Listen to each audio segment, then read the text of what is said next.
Many خیز نظروں سے ان کو دیکھتی وہ آگے بڑھ گئی۔ پارلیمان کی عمارت میں کافی تبدیلیاں آ گئی تھیں۔ یہ شاید وقت بدل گیا تھا۔ یہی لفٹ تھی، یہی دیوار تھی جہاں وہ وان فاتح کی کافی پکڑے اس کے پیچھے تیز تیز چلا کرتی تھی۔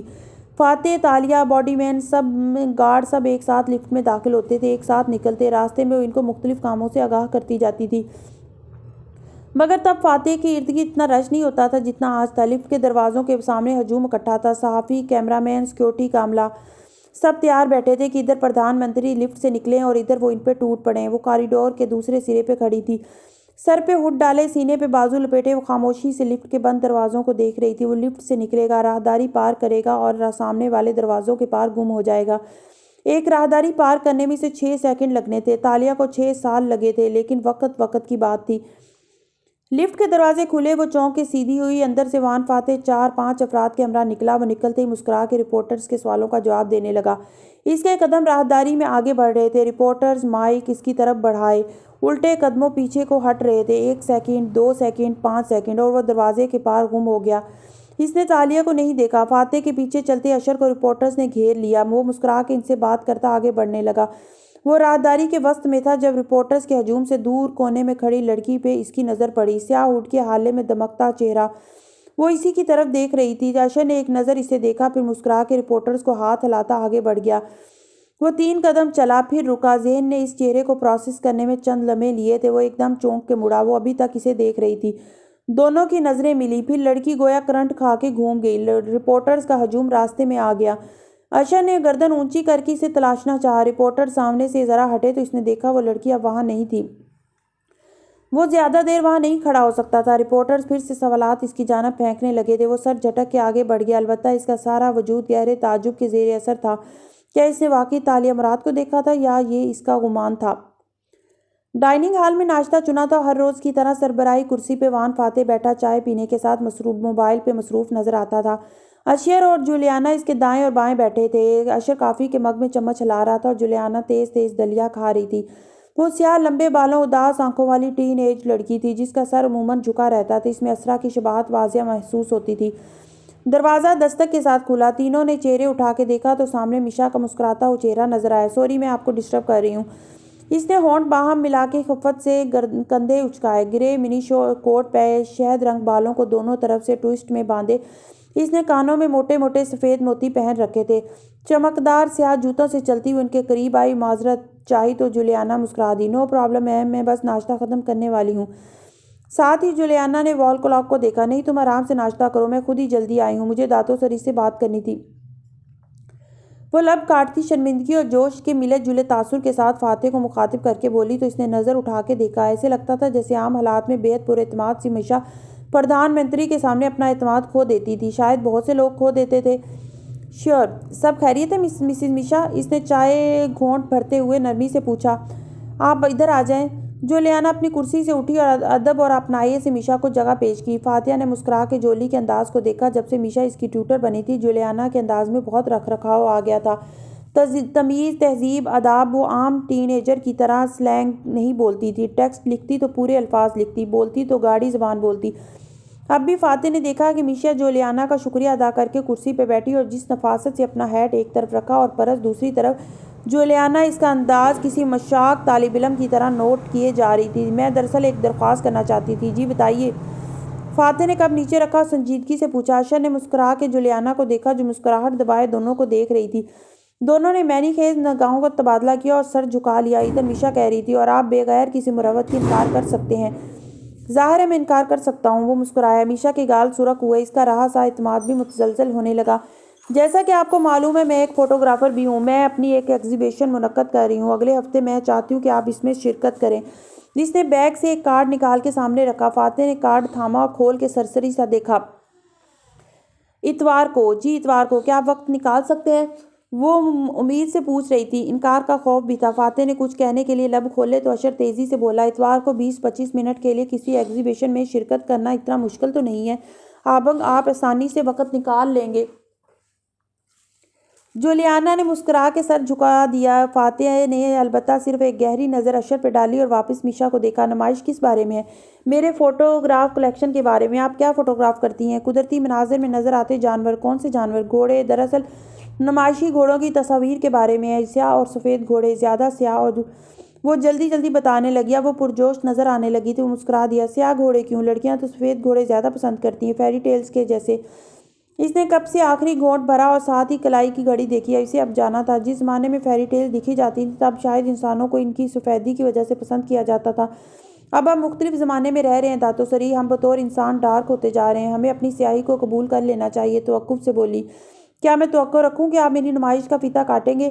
پھر جلدی سے اضافہ کیا، اور میں آپ کے عہدے سے فائدہ نہیں اٹھا رہی، نہ ہی آپ کو بطور پردھان منتری بلا کے اپنی نمائش کو مشہور کروانا چاہتی ہوں۔ میں نے بہت کم لوگوں کو مدعو کیا ہے، زیادہ تر میرے اسٹوڈنٹس کے پیرنٹس ہیں۔ پھر تو ربن کوئی دوسرا پیرنٹ بھی کاٹ سکتا ہے۔ کوئی دوسرا پیرنٹ پردھان منتری ہے کیا؟ وہ ترکی بترکی بولی، اب کہ مسکرا بھی رہی تھی۔ اوکے، یہ آپ یہ کارڈ میرے پروٹوکول آفیسر کو دے دیں۔ وہ نیپکن سے ہاتھ صاف کرتے ہوئے بولا، تھینک یو۔ آپ کو معلوم ہے میرا پروٹوکول آفیسر کون ہے؟ نہیں۔ میشا نے شرمندگی سے دائیں بائیں گردن ہلائی، دانتوں سے لب بھی کاٹے۔ فاتح نے گہری سانس لی۔ آپ جب گھر میں داخل ہوئی ہوں گی تو سامنے، آپ رہنے دے، میں دے دوں گا۔ پی ایم کا چیف آف سٹاف ہوں، یہ کام بھی میری جاب ڈسکرپشن میں آتے ہیں۔ اشر نے جلدی سے کارڈ پکڑ لیا، شائستگی سے بولا تو میشا مسکرا دی اور اٹھ کھڑی ہوئی۔ تھینک یو، آپ آئیں گے نا؟ وہ کسی فین گرل کی طرح ایکسائٹمنٹ سے پوچھ رہی تھی، انگلیاں باہم ملا رکھی تھی۔ میں کوشش کروں گا، وہ رسماً اتنا بولا۔ جولیانا ناشتہ ختم کر چکی تھی، وہ میشا کو لیے وہاں سے رخصت ہوگی تو اشر کھنکھارا، آپ کو اس لڑکی کے لیے ٹائم نکالنا چاہیے آبنگ۔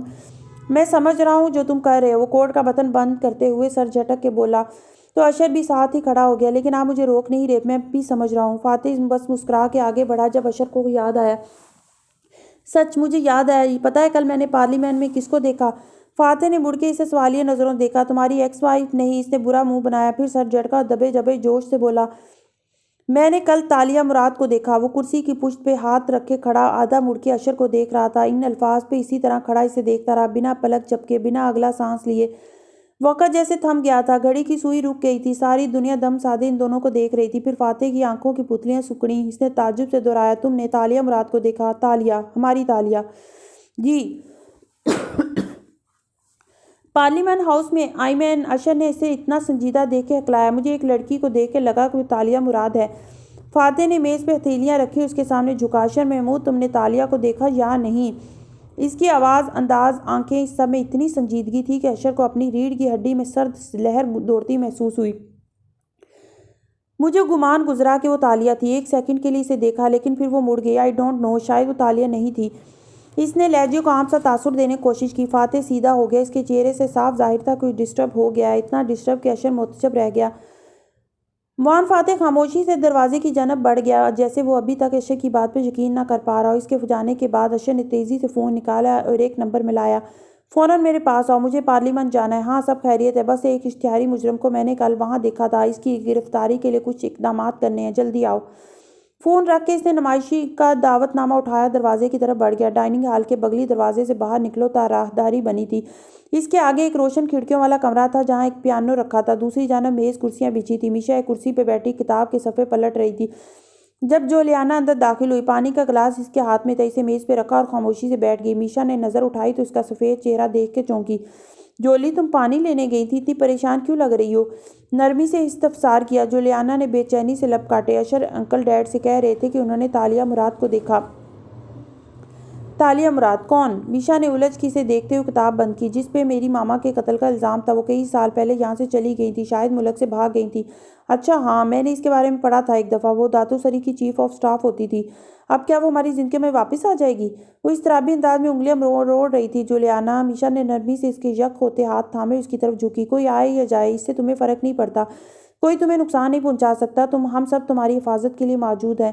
اس پہ میری ماما کا قتل ثابت نہیں ہوا تھا، آپ کو کیا لگتا ہے اس نے ماما کا قتل کیا ہوگا؟ جولیانا عجیب سے انداز میں پوچھ رہی تھی۔ دیکھو بچے، بغیر ثبوت کے کسی پر الزام لگانا گناہ ہوتا ہے، ہمیں کیا معلوم اس نے قتل کیا تھا یا نہیں، یہ ثابت کرنا عدالت کا کام ہے، تم نے ان باتوں کا اثر خود پہ نہیں لینا، یہ داتو سری کا مسئلہ ہے، وہ ہینڈل کر لیں گے، تم نے ٹیسٹ تیار کرنا ہے ابھی، ٹھیک؟ وہ نرمی سے اسے سمجھا رہی تھی اور جولیانا نے سر جھکا کے گردن ہلا دی۔ لفٹ کے دروازے کھلے تو تالیہ نے قدم باہر رکھا، جیبوں میں ہاتھ ڈالا، سر پہ ہوڈ پہنے وہ گہری نظروں سے اطراف کا جائزہ لیتی باہر نکلی۔ سامنے دو طرف مڑتی راہداریاں تھیں جن پہ اپارٹمنٹس کے دروازے کھلتے تھے۔ ایڈم کا دروازہ بالکل سیدھ میں تھا۔ وہ وہیں کھڑی کچھ دیر اس کو دیکھتی رہی۔ اس دروازے کی گھنٹی پہ ہاتھ رکھنے کے لیے بہت ہمت چاہیے تھی۔ یوں ہی پیچھے مڑ کے دیکھا تو لفٹ جو نیچے جا چکی تھی اب واپس اوپر آ رہی تھی۔ 4 منزلوں کا فرق رہ گیا تھا۔ سرخ سے ہر سیکنڈ تبدیل ہو رہے تھے۔ وہ تیزی سے دوسری راہداری کی اوٹ میں ہو گئی۔ جانے کون اندر سے نکلے۔ دروازہ کھلے اور صوفی باہر نکلی۔ چھوٹے بال اور گول بالیوں والے صوفی فائلز کا پلندہ اٹھائے جھنجھلاتی ہوئی ہینڈ بیگ بھی سنبھال رہی تھی۔ اس کا اسٹرپ بار بار کونی سے لٹک جاتا۔ تالیہ نے اوٹ سے دیکھا، وہ ایڈم کے دروازے کی سمت میں جا رہی تھی۔ یکایک بیچ راہداری کے اس کا بیگ پھسلا۔ اس کو سنبھالتے سنبھالتے ساری فائلز نیچے جا گری۔ یا اللہ! وہ پہلوؤں پہ ہاتھ رکھے سر جھکائے غصے سے بولی۔ دفتر ایڈم کے دروازے کا لاک کھلنے کی آواز آئی۔ اوٹ سے دیکھتی تالیہ فوراً پیچھے ہو گئی۔ دل بری طرح دھڑکا۔ میں تمہیں نیچے بلانے نیچے آنے لگا تھا، کب سے انتظار۔ ایڈم کی آواز ٹوٹ گئی۔ یہ کیا کیا ہے تم نے؟ کافی تو نہیں گرا دی میرے پیپرز بھی؟ یا اللہ صوفی، کافی لائی ہی نہیں، سوچا پیپرز پکڑاؤں پھر لاتی ہوں۔ آپ کی مہمان آ گئی؟ نہیں، اب تک تو آ جانا چاہیے تھا۔ آوازوں سے محسوس ہوتا تھا دونوں نیچے بیٹھے ایک ساتھ پیپر چن رہے تھے۔ تم نے ساری ترتیب ہی بگاڑ دی، ان کو اسٹیپل تو کر لینا تھا۔ سوری باس۔ پھر وہ توقف سے بولی۔ میں نے تالیہ مراد کی جو فائل بنائی تھی وہ پڑھ لی آپ نے؟ ہاں پڑھ لی۔ کیا یہ واقعی سچ ہے کہ وہ کون آرٹسٹ تھی؟ آوازیں سرگوشیوں میں بدل گئیں۔ تالیہ دیوار سے کان لگائے سانس روکے سنے گئی۔ جی باس، اس نے صوفیہ رحمان سے سرکاری معافی نامہ لیا تھا اسرا کو قتل کرنے سے پہلے۔ یعنی اسرا کا قتل اس نے معافی نامے کے بعد کیا؟ وہ ایک اجنبی سا تبصرہ تھا۔ مگر سوال یہ ہے صوفی کہ وہ مجھے اپنی کہانی کیوں بتانا چاہتی ہے؟ وہ کسی بھی اینکر کے پاس جا سکتی تھی، میں ہی کیوں؟ کیونکہ آپ مس مراد کو جانتے تھے۔ آپ کی مختلف پارٹیز میں اکٹھی تصاویر بھی ہیں 6 سال پہلے کی۔ وہی تو مسئلہ ہے، جب عورتوں نے سنا کہ ایڈم کی یادداشت کھو گئی ہے، تب سے اتنی عورتیں آ کے دعویٰ کرنے لگی کہ میں ان کو جانتا ہوں۔ کسی کو میں نے ادھار دیا تھا، کسی کو میں نے پرپوز کیا تھا اور پتہ نہیں کیا کیا تھا۔ وہ ناخوشی سے کہہ رہا تھا۔ اتنی مشکل سے یہ سلسلہ رکا تھا۔ معلوم نہیں مس مراد کو میں کیوں جانتا تھا اور اس کے ساتھ میں نے کیوں پارٹیز اٹینڈ کی تھیں۔ آپ نے اپنی والدہ سے پوچھا؟ ہاں، ان کا کہنا ہے کہ جب میں وان فاتح کا باڈی مین تھا تب وہ ان کے امیر فیملی فرینڈز میں سے ایک تھی اور کبھی کبھی مجھ سے ملنے گھر بھی آتی تھی۔ اب پتہ نہیں اس کا بیان کیا ہوگا۔ وہ چڑچڑا لگتا تھا۔ ریلیکس باکس، اگر جھوٹ بول رہی ہوں گی تو معلوم ہو جائے گا، پھر بھی اس کی مزید چھان بین کرو۔ وہ کرمنل رہ چکی ہے، اس کا کوئی خفیہ ایجنڈا بھی ہو سکتا ہے۔ وہ دونوں اب اندر جا رہے تھے۔ دروازہ بند ہوا تو تالیہ نے آنکھیں کرب سے بند کر لی۔ وہ ایڈم کی ڈور بیل بجانے کا وقت آ گیا تھا۔ صوفیہ اس خوش اخلاقی سے خوش آمدید کہتی اندر لے آئی۔ تالیہ نے ہڈ پیچھے گرا دی اور سیاہ کھلے بال کانوں کے پیچھے اڑس لیے۔ طاہرانہ نگاہوں سے اس پرتعیش اپارٹمنٹ کا جائزہ لیتی وہ صوفی کے پیچھے اسٹڈی میں آ گئی۔ وہاں اجلے سفید صوفے رکھے تھے جن پہ سیاہ اور پیلے کشن رکھے تھے۔ کتابوں کے شیلف دونوں اطراف میں سجے تھے۔ ایڈم ایک صوفے پہ بیٹھا موبائل دیکھ رہا تھا۔ اسے صوفی کے پیچھے آتے دیکھ کے اٹھ کھڑا ہوا اور رسمن مسکرایا۔ خوش آمدید مس مراد۔ اس کا چہرہ اجنبی تھا، وہاں شناسائی کی کوئی رمق نہ تھی۔ وقت دینے کا شکریہ ایڈم صاحب۔ تالیہ اسے گہری نظروں سے دیکھتی بیٹھ گئی۔ ہلکی بڑی شیو، آنکھوں میں چشمہ اور نیلی جینس کے اوپر پوری آستین کی سبز ہائی نیک شرٹ اسے بہت سوبر بنا رہی تھی۔ البتہ چہرے کی سادگی آج بھی ویسی ہی تھی۔ مس مراد، میں کافی لینے جا رہی ہوں، صوفی نے ایک اچھے میزبان کی طرح سے مخاطب کیا۔ آپ کس قسم کی کافی پسند کریں گی؟ جس کو لانے میں آپ کو کافی دیر لگے، اس نے صوفی کو دیکھتے ہوئے سپاٹ سے انداز میں کہا۔ لڑکی کے ابرو استجاب میں اٹھے۔ پھر اس نے ایڈم کو دیکھا، اس نے آنکھوں سے اشارہ کیا۔ وہ سر ہلا کے زبردستی مسکرائی۔ اسپریسو کے ڈبل شاٹ ٹھیک رہیں گے؟ اور دروازے کی طرف بڑھ گئی۔ وہ دونوں اب اسٹڈی روم میں اکیلے بیٹھے تھے، آمنے سامنے۔ درمیان میں میز حائل تھی۔ تالیہ کی نظریں ایک لمحے کے لیے بھی اس سے نہیں ہٹ رہی تھیں۔ ایڈم کی سادہ نظریں بھی اس پہ جمی تھیں۔ آپ نے اپنی ضمانت قبل از گرفتاری کروا رکھی ہے مسز مراد؟ وہ ریکارڈ کا بٹن دباتے ہوئے بولا۔ 6 سال پہلے آپ مجھے چیتالیہ کہتے تھے۔ پھر مس مراد قدرے مغربی طرز تخاطب ہے، لیکن خیر ملائیشیا کافی مغربی ہوتا جا رہا ہے۔ اس نے شانے اچکا دیا۔ ایڈم نے پتلیاں سکوڑ کے بغور اسے دیکھا۔ آپ کے انداز سے لگتا ہے کہ آپ کافی عرصے بعد ملائیشیا آئی ہیں۔ کیا آپ نے ضمانت کروا رکھی ہے مس مراد؟ آپ پوچھیں گے نہیں کہ 6 سال پہلے آپ مجھے کیسے جانتے تھے؟ دونوں نے ایک دوسرے کو دیکھ رہے تھے، پلک جھپکے بغیر۔ کتابیں سانس روکے ان کو دیکھ رہی تھیں۔ میں آپ کو جانتا ہوں، آپ ایک معروف سوشلائٹ تھیں۔ اس نے انداز کو سرسری بنایا۔ آپ کے فرار کے بعد پولیس نے مجھ سے بھی کئی بار آپ کے بارے میں پوچھا تھا۔ آپ جانتے ہیں یا آپ کو یاد ہے؟ وہ اس کی آنکھوں میں جھانک کے مسکرائی۔ ایڈم کے چہرے پہ بیزاری سی ابھری۔ اس نے پہلو بدلا۔ اوکے فائن، میری یادداشت ایک حادثے میں متاثر ہوئی تھی، اس لیے اگر میں نے ان 6 ماہ میں آپ سے کوئی معاہدہ کیا تھا تو آپ مجھے ابھی بتا دیں۔ میں پہیلیوں کا شوقین نہیں ہوں، لیکن ہاں، آپ کو کسی بھی معاہدے کا تحریری ثبوت دینا ہوگا۔ وہ اداسی سے مسکرائی۔ نہیں، آپ کا میرے اوپر کوئی ادھار نہیں ہے۔ ہمارے درمیان کبھی کوئی معاہدہ، کوئی وعدہ نہیں ہوا تھا، بس چند ایک دفعہ پارٹیز میں ملاقات ہوئی تھی، دیٹس اٹ۔ اس نے بھی انداز کو اجنبی بنا لیا۔ ایڈم نے گہری سانس لی، سے چہرے ڈھیروں سکون ملا تھا۔ میں چاہتی ہوں کہ آپ میری سٹوری کو کور کریں اور حقائق عوام کے سامنے لائیں۔ سچ کیا ہے اس کا فیصلہ عوام کرتی ہے، میرا کام دونوں اطراف کی کہانی کو عوام کے سامنے لانا ہے۔ اگر آپ کا کیس چلتا ہے تو میں پراسیکیوشن کا بیانیہ سامنے لانے کا بھی پابند ہوں، مجھے کوئی اعتراض نہیں۔ وہ مسلسل اس کا چہرہ دیکھ رہی تھی۔ اسٹڈی روم میں خاموشی چھا گئی۔ اوکے، آپ بتائیں آپ کا سچ کیا ہے؟ ایڈم ٹانگ پہ ٹانگ جما کے ٹیک لگا کے بیٹھا اور گھٹنے پہ نوٹ بک رکھ کے قلم کھول دیا۔ آپ کو میں واقعی یاد نہیں؟ پتہ نہیں، اس نے کس سانس کے تحت پوچھا۔ ایڈم نے گہری سانس بھری۔ نہیں، آئی ایم سوری، لیکن مجھے ارد گرد کے لوگوں نے آپ کے بارے میں بتایا تھا۔ میں وان فاتح کا باڈی مین تھا ایک زمانے میں۔ وہ اسے دیکھتے ہوئے بڑبڑائی۔ وہیں میری آپ سے ملاقات ہوئی تھی اور ایک پارٹی میں آپ نے وان فاتح کے بااثر مہمانوں کے سامنے میری حمایت کی تھی۔ یاد نہیں کس بات پہ؟ سادگی سے شانے اچکا دیے۔ یہ آپ کو آپ کی والدہ نے بتایا ہوگا، یقیناً۔ وہ زخمی سا مسکرائی۔ اس نے اس بات میں سر ہلایا۔ کیا ہمارے درمیان اس سے زیادہ بھی کچھ تھا؟ اس کی آنکھوں میں تجسس کی چمک در آئی، جیسے اس لڑکی کو جاننے کا خواہش مند ہو۔ نہیں، بس ایک اچھی شناسائی تھی اور ایک سفر ہم نے اکٹھے کیا تھا۔ جنگل کا؟ وہ چونک کے بولا تو وہ ٹھہر کے اسے دیکھنے لگی۔ آپ کو یاد ہے وہ سفر؟ الجھ کے پوچھا ایڈم کنکھارا اور پھر الفاظ ڈھونڈنے لگا۔ مس مراد، میں آپ سے ملنے پہ اس لیے راضی ہوا کیونکہ میں نے ایک عرصہ اپنے ارد گرد آپ کا ذکر سنا ہے اور میں یہ جاننا چاہتا ہوں کہ میرے اور آپ کے درمیان کس قسم کا تعلق تھا، کیونکہ میری یادداشت کے متاثر ہونے کے بعد میں نے چند ایک دفعہ آپ کو خواب میں دیکھا تھا۔ عجیب سی بات ہے، لیکن ہم دونوں ہمیشہ ایک نہ ختم ہونے والے جنگل میں سفر کر رہے ہوتے تھے۔ صرف ہم دونوں؟ جی، صرف ہم دونوں۔ کیوں؟ کیا کوئی اور بھی تھا؟ وہ آگے کو ہوا۔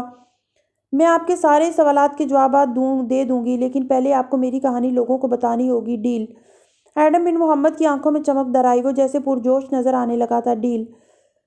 پھر توقف سے بولا، یعنی آپ جانتی ہیں کہ میرے ساتھ 6 سال پہلے کیا ہوا تھا، میری یادداشت کیوں کھوئی تھی؟ جی، میں آپ کو تھوڑا بہت بتائے دیتی ہوں۔ ہم ایک سفر پہ گئے تھے اور آپ کو جنگلی جڑی بوٹیوں کے علم پہ عبور حاصل تھا۔ سفر کے آخر میں آپ نے مجھے کچھ بتانا تھا۔ آپ نے کہا تھا کہ ہم جنگل کی اس پار جا کے اس بارے میں بات کریں گے۔